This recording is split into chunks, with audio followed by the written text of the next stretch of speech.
People just want to be fat, lazy and comfortable. They don't want anything to rock the boat. They don't want anything to shake their world. They don't want to have to put the hard yards in. And if you want to move out of a mediocre type of setting or an average type of setting, then you've got to strive. And if you're going to strive, then that means putting yourself through some flipping discomfort, whether that's long hours, whether it's sacrificing certain things in your life, whether it's facing huge criticism. But if you decide, actually, I'm just not going to do any of that, and mediocrity, it just lets people stay in those familiar, comfortable routines, like having those nice boundaries around you, as I mentioned at the very beginning. Makes you feel safer, makes you feel familiar, keeps you comfortable, and you don't have to stretch yourselves at all. If you think about the men who work in the special forces, they put themselves through hell. Why? Because they don't want to live a mediocre type of existence. They want to achieve something far bigger, far better. And so they put themselves through a whole world of pain and sacrifice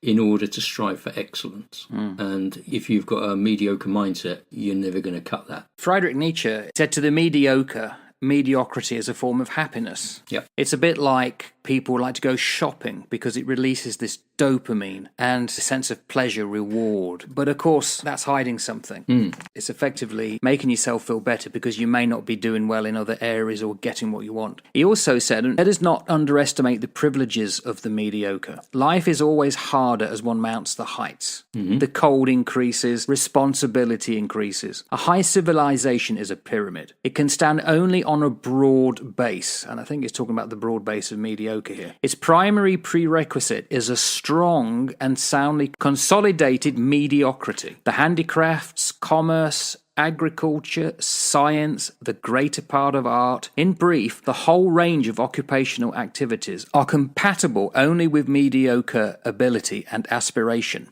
Such callings would be out of place for exceptional men. The instincts which belong to them stand as much opposed to aristocracy as to anarchism. So he's saying that the mediocre, they reside at the base, and that's needed so that the greater men or women can get to the top. I'd put myself down there at the base level, that the majority of us, we want to be satisfied immediately with everything that we want. Short-term pleasures. So we want our rest, we want our entertainment, we want our convenience, and we want it now. And it is only as you go higher up, the air becomes thinner, it becomes more of a challenge. And so if you find yourself closer to that base where you can get your fixes of rest and entertainment and convenience, and those short-term pleasures can constantly give you that little hit that you need, then there's not going to be many of us that actually decide to rise up out of that mire, is there?